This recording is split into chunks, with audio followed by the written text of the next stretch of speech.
नमस्कार, स्वागत है आप सभी का आपके अपने चैनल निपुण क्लासेज में। दोस्तों, आप सभी का जो एग्ज़ामिनेशन का फॉर्म है वो भी भराना कल से शुरू हो गया है और आप में से कई लोग फॉर्म भर चुके होंगे। लेकिन दोस्तों, आपका जो एग्ज़ाम है वो भी तय समय पर होगा, जो डेट तय किया गया है आयोग की तरफ से। और एग्ज़ाम में जो काफ़ी इम्पोर्टेंट होगा दोस्तों वो है प्रैक्टिस। आप जितना प्रैक्टिस करोगे आपको एग्ज़ाम में इतना ही हेल्प मिलने वाला है। और इसीलिए हम आप लोगों के लिए आज प्रैक्टिस सेट लेके आए हैं, जिसमें साइंस के टोटल 25 क्वेश्चन होंगे और जितने भी ऑप्शन होंगे दोस्तों उसको भी हम डिफाइन करने की कोशिश करेंगे। यानी कि कुल मिला के जो क्वेश्चन होगा दोस्तों वो 70 के आसपास आपके क्वेश्चन बनेंगे साइंस से।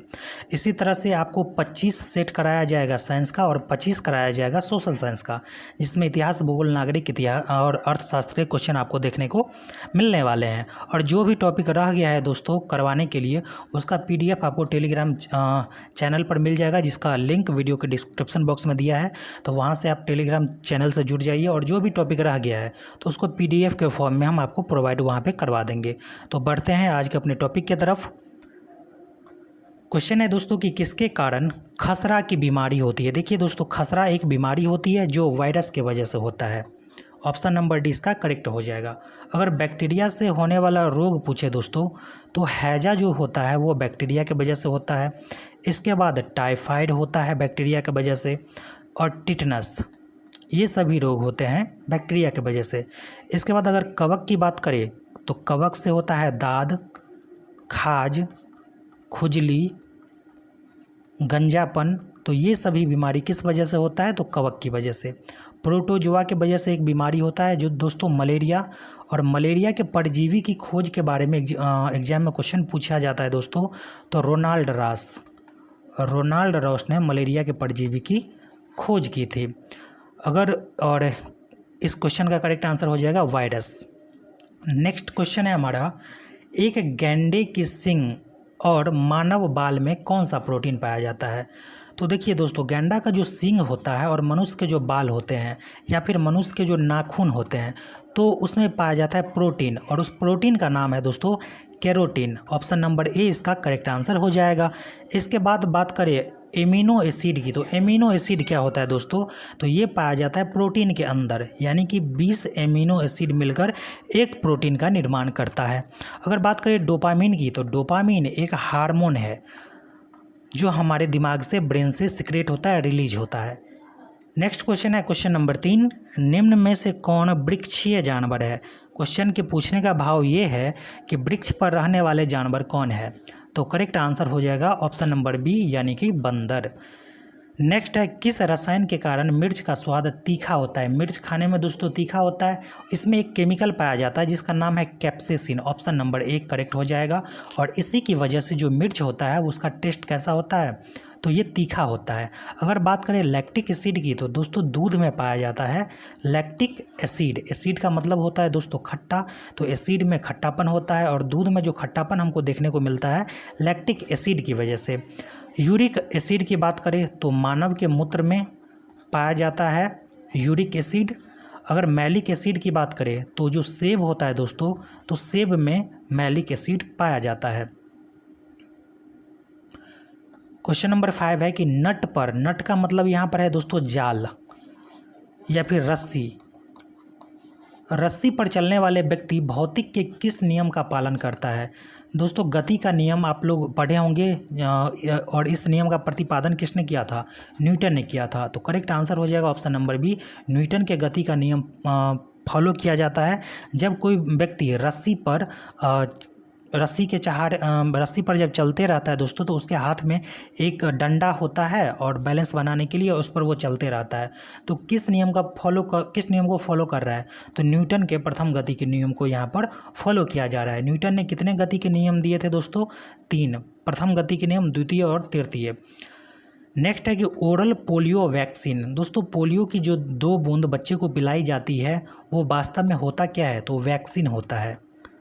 वो वैक्सीन यानी कि इंजेक्शन, यानी कि सुई होता है, लेकिन उसको मुंह के माध्यम से बच्चे को पिलाया जाता है। तो इसकी खोज किसने किया था, ओरल पोलियो वैक्सीन की। तो इसका करेक्ट आंसर हो जाएगा अल्बर्ट साविन। अगर बात करें लुई पास्चर की, तो लुई पास्चर ने पास्चुराइजेशन की खोज की थी किसने, तो लुई पास्चर ने। अगर बात करें ल्यूमेनहॉक की, तो ल्यूमेनहॉक ने कोशिका की खोज की थी दोस्तों, जीवित कोशिका की खोज ल्यूमेनहॉक ने किया था। नेक्स्ट क्वेश्चन है हमारा क्वेश्चन नंबर 7, निम्नलिखित में से कौन सा जानवर बिल या मांद में रहता है? कछुआ, ऑक्टोपस, मगरमच्छ या फिर खरगोश? द करेक्ट आंसर हो जाएगा ऑप्शन नंबर डी, खरगोश। अगर आपसे पूछे दोस्तों कि जितने भी शाकाहारी जीव है उसमें सबसे लंबी आंत किसकी पाई जाती है? लंबी आंत किसकी पाई जाती है? तो इसका आंसर हो जाएगा खरगोश, क्योंकि जितने भी शाकाहारी जीव है वो दोस्तों भोजन के रूप में घास का सेवन करते हैं, और घास में पाया जाता है दोस्तों सेल्यूलोज, और सेल्यूलोज को पचाने के कारण ही उन लोगों का जो आंत होता है वो लंबा होता है। और शाकाहारी में सबसे लंबा आंत किसका होता है? खरगोश का होता है। अंडे की जर्दी में अंडे का 3 पार्ट होता है दोस्तों, एक ऊपर में होता है कैल्शियम कार्बोनेट का, इसके बाद नीचे में एक वाइट कलर का होता है और पीला वाला पार्ट अंदर होता है। तो ये जो पीला वाला पार्ट होता है तो उसमें कौन सा विटामिन पाया जाता है? तो विटामिन B12 पाया जाता है दोस्तों, ऑप्शन नंबर ए करेक्ट हो जाएगा। अगर बात करें विटामिन ए की, तो विटामिन ए की कमी से क्या हो जाता है दोस्तों? रतौंधी हो जाता है। रतौंधी विटामिन ए की कमी से हो जाता है। और विटामिन ए कहाँ कहाँ पाया जाएगा? तो गाजर में पाया जाता है और पके आम में पाया जाता है। कौन चीज़? तो विटामिन ए। विटामिन सी की बात करें तो विटामिन सी दोस्तों खट्टे फलों में पाया जाता है। और जब किसी के मसूड़ से खून निकलता है तो विटामिन सी का अभाव पाया जाता है उसके अंदर, और खट्टे फलों का सेवन करने की सलाह यानी विटामिन सी लेने की सलाह दी जाती है। अगर बात करें विटामिन डी की, तो विटामिन डी सबसे ज़्यादा सूर्य से मनुष्य को या फिर जितने भी जीव है उसे मिलता है विटामिन डी। नेक्स्ट पॉइंट है क्वेश्चन नंबर 9, निम्नलिखित में से कौन सी बीमारी चमगादड़ से फैलती है? तो देखिए यहाँ पर जितने भी बीमारी है दोस्तों एक एक करके डिफाइन करेंगे। तो यहाँ पर चमगादड़ है तो इसका तो ऑप्शन नंबर बी करेक्ट हो जाएगा, इबोला। इबोला चूँकि दोस्तों एक नदी का नाम है और इसी नदी के नाम पर इस बीमारी का नाम रखा गया है। दक्षिण अफ्रीका में ये वायरस देखने को मिला था। अगर डेंगू की बात करें तो डेंगू किससे फैलता है दोस्तों? मच्छर से फैलता है, और मच्छर का नाम है एंडीज मच्छर। अगर आपसे पूछे मलेरिया भी दोस्तों मच्छर से फैलता है, लेकिन मच्छर का नाम है मादा एनफिलीज मच्छर। अगर जीका वायरस की बात करें तो जीका वायरस दोस्तों चूहा से फैलता है। अब यहाँ पर है क्वेश्चन नंबर 10 कि जबड़ा किसका एक भाग है? छोटी आंत का, खोपड़ी का, हाथ का और बड़ी आंत का? तो करेक्ट आंसर हो जाएगा ऑप्शन नंबर सी, जो जबड़ा होता है मुंह के अंदर वो खोपड़ी का भाग है। छोटी आंत के दोस्तों 3 भाग होते हैं, डेडूनम, जेजुनम और इलियम। ये 3 भाग होते हैं छोटी आंत के। बड़ी आंत के भाग होते हैं दोस्तों कोलन। एक तो कोलन होता है जहाँ पर पानी स्टोर किया जाता है, पानी का संचय होता है, और एक भाग होता है अपेंडिक्स। ये बड़ी आंत का भाग है। नेक्स्ट देख लेते हैं क्वेश्चन नंबर 11 कि लंबाई का एसआई मात्रक क्या होता है? तो एसआई मात्रक पूछा गया दोस्तों, लंबाई का तो मीटर हो जाएगा। किलोग्राम भार या फिर द्रव्यमान का एसआई मात्रक होता है किलोग्राम। अगर सेकंड की बात करें तो समय का हो जाएगा सेकंड, और तापमान का हो जाता है केल्विन। नेक्स्ट है कि सल्फ्यूरिक अम्ल का सूत्र होता है क्या क्या? तो H2SO3, H2SO4, HCl और H2O। सभी को आप देखिएगा दोस्तों।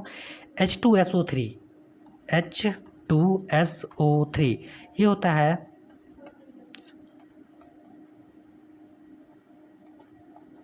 सल्फ्यूरस अम्ल, एक होता है सल्फ्यूरिक अम्ल। तो सल्फ्यूरस अम्ल जो होता है उसका जो सूत्र होता है H2SO3 होता है दोस्तों, और सल्फ्यूरिक अम्ल होता है H2SO4। तो 12 नंबर का सही आंसर हो जाएगा ऑप्शन नंबर बी। और सल्फ्यूरस अम्ल होता है H2SO3। HCl इसको बोलते हैं हाइड्रोक्लोरिक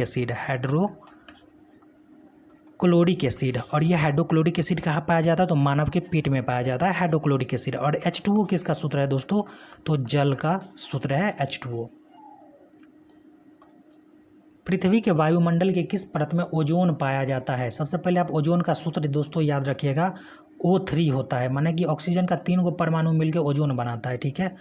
और ओजोन किस मंडल में पाया जाता है? तो समताप मंडल में पाया जाता है ओजोन एक लेयर है दोस्तों जो सूर्य से जो हानिकारक किरणें आती है, हानिकारक किरणें आती है उसे रोकने का काम करता है कौन, तो ओजोन। लेकिन ओजोन को पूछता है कि प्रभावित कौन करता है, तो CFC गैस, क्लोरोफ्लोरोकार्बन गैस, जो AC और रेफ्रिजरेटर से निकलता है वो ओजोन के परत को दोस्तों इफेक्टेड करता है, प्रभावित करता है। वैसे वायुमंडल के 5 परत होते हैं, क्षोभ मंडल, समताप मंडल, एक होता है दोस्तों मध्य मंडल, एक होता है आयन मंडल और एक होता है बाह्य या बहिर्मंडल। पक्षियों की कौन सी प्रजाति गंभीर रूप से लुप्त प्राय है, तो देखिए जो भी पशु पक्षी है वो जो लुप्त प्राय है या फिर लुप्त हो चुके हैं तो उसका डाटा कहाँ लिखा होता है दोस्तों, एक बुक है जिसका नाम है red data book. Red data book Hindi में बोलते हैं लाल संग्रह किताब। तो उसमें ये मतलब कि जो पशु पक्षी विलुप्त हो चुके हैं या विलुप्त होने के कगार पर है तो उसके बारे में डाटा दिया रहता है रेड डाटा बुक के अंदर। और यहाँ पर पूछा गया कि कौन सी प्रजाति गंभीर रूप से लुप्त प्राय है, तो ऑप्शन नंबर 1 करेक्ट आंसर हो जाएगा, great Indian bustard. Next question है क्वेश्चन नंबर 15 कि सेरीकल्चर शब्द किससे संबंधित है, तो सेरीकल्चर है दोस्तों रेशम की खेती से, यानी रेशम कीट पालन से संबंधित है सेरीकल्चर। एक होता है दोस्तों पीसी कल्चर, तो पीसी कल्चर का संबंध मछली पालन से। मधुमक्खी पालन एपी कल्चर मधुमक्खी पालन से। पक्षी पालन का है दोस्तों यहाँ पर पक्षी का जो अध्ययन कहलाता है, पक्षी का अध्ययन ये कहलाता है अर्निथोलॉजी। ठीक है। निम्नलिखित में से क्या जैव निम्नीकरण है, देखिए दोस्तों पदार्थ 2 प्रकार के, एक तो जैव निम्नीकरण पदार्थ, एक होता है अजैव निम्नीकरण पदार्थ। अजैव निम्नीकरण पदार्थ, इन दोनों में ज़रा अंतर समझ लीजिए। जैसे कि फलों का छिलका या फिर जो घरों में सब्जी का छिलका होता है उसको जब मिट्टी में दोस्तों छोड़ देते हैं तो कुछ समय के बाद वो डिकम्पोज हो जाता है, बैक्टीरिया उसको विघटित कर देता है, अपघटित कर देता है, तो वैसे पदार्थ जैव निम्नीकरण में आएगा। और जो पदार्थ मिट्टी में जाने के बाद सैकड़ों साल तक ज्यों का त्यों पड़ा रहेगा तो वो अजैव निम्नीकरण हो जाएगा। पॉलीथीन को आप ज़मीन के नीचे दबाइएगा ना तो लाखों हज़ारों बरस तक वैसे के वैसे ही रह जाएंगे। एल्युमिनियम का जो पन्नी होता है वो वैसे के वैसे ही रहेंगे। कांच को आप ज़मीन के अंदर रख दीजिए वैसे के वैसे ही रहेंगे, कोई प्रभाव इसके ऊपर नहीं पड़ेगा। तो ये तीनों हो जाएगा जैव अजैव निम्नीकरण का उदाहरण। लेकिन यहाँ पर जैव निम्नीकरण पूछा गया है तो ये करेक्ट आंसर हो जाएगा पौधे दोस्तों जैव निम्नीकरण पदार्थ के उदाहरण है। निम्न में से कौन सी नोबल गैस है, नोबल गैस का दूसरा नाम दोस्तों अक्रिय गैस। और अक्रिय गैस होते कितने, तो 6 होते हैं। तो कौन कौन होते हैं दोस्तों, तो hydrogen, helium, neon, krypton, argon, जेडॉन और radon. Helium, neon, krypton, argon, जेडॉन, रेडॉन। हाइड्रोजन नहीं होता है दोस्तों। तो करेक्ट आंसर हो जाएगा इसका, देखिए इसमें क्या है इन 6 में से, तो यहाँ पर आपको हीलियम दिख जाएगा, नियॉन भी है, आर्गन भी है और जेनॉन भी, यानी कि सभी के सभी गैस आपको नोबल गैस ही है। और इसमें आप ऐड कर लीजिए क्रिप्टन और जेडॉन, ये 6 के 6 गैस है दोस्तों, नोबल गैस है। छुई मुई पौधे का वैज्ञानिक नाम, देखिए होमोसेपियंस, मनुष्य को कहा जाता है दोस्तों होमोसेपियंस। और यहाँ पे छुई मुई पौधा का वैज्ञानिक नाम है तो मिमोसा पुडिका इसका वैज्ञानिक नाम होता है, ऑप्शन नंबर सी करेक्ट हो जाएगा। निम्न में से कौन सा जानवर स्तनधारी है, स्तनधारी जो भी जानवर होते हैं दोस्तों इसको इंग्लिश में बोलते हैं मैमल, जो अपने बच्चे को दूध पिलाती है। तो देखिए कौन करेक्ट आंसर हो जाएगा इसका, ऑप्शन नंबर ए हो जाएगा बकरी करेक्ट आंसर। सांप की बात करें दोस्तों तो सांप रेप्टाइल के ग्रुप में आते हैं, रेप्टाइल होते हैं। मेढक उभयचर प्राणी में आते हैं, उभयचर का मतलब हो गया कि जमीन पानी दोनों जगह रहे। छिपकली शीत रक्त प्राणी, माने उसका खून बहुत ठंडा होगा, ठंडी के समय में आपको छिपकली नहीं नजर आएगा। तो शीत रक्त प्राणी कौन हो गया, छिपकली। मेढक हो गया उभयचर, यानी कि दोनों जगह रहता है, पानी में भी और ज़मीन पर भी। सांप भी दोस्तों उभयचर का उदाहरण है, साथ में रेप्टाइल का भी उदाहरण है। रेप्टाइल में वो जीव आते हैं जो रेंग के चलते हैं। कोशिका का पावर हाउस किसे कहते हैं, तो माइटोकॉन्ड्रिया को कोशिका का पावर हाउस। राइबोसोम में दोस्तों प्रोटीन का संश्लेषण होता है, प्रोटीन का संश्लेषण होता है कहाँ, तो राइबोसोम में।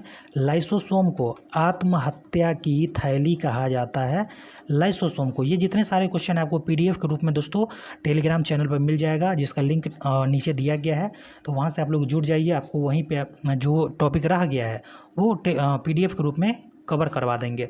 अभी यहाँ आपको इस चैनल पर केवल प्रैक्टिस सेट देखने को मिलेगा, जिसमें 25 प्रैक्टिस सेट हम करवाएंगे साइंस का और 25 करवाएंगे सोशल साइंस का।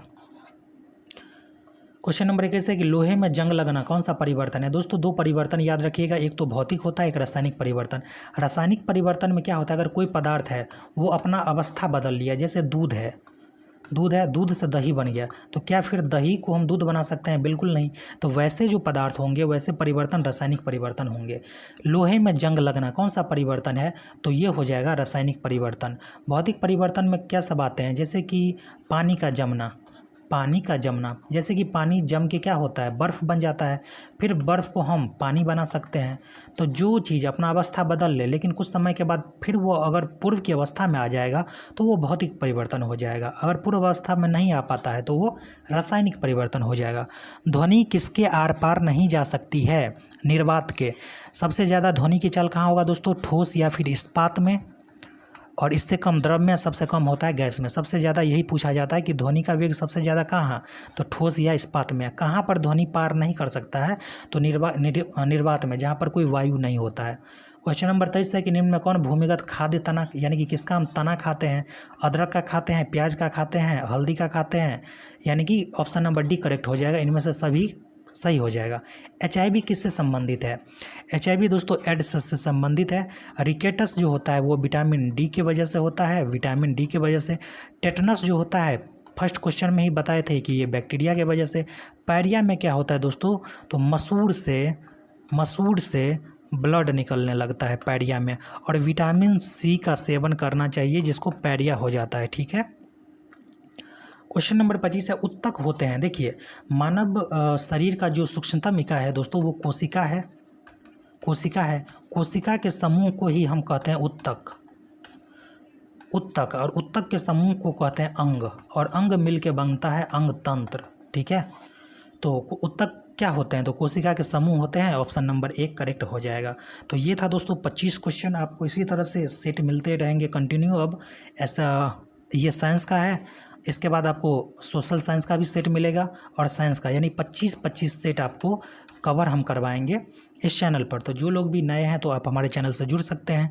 आई होप वीडियो आपको पसंद आई होगी दोस्तों। मिलेंगे नेक्स्ट वीडियो में। जय हिंद।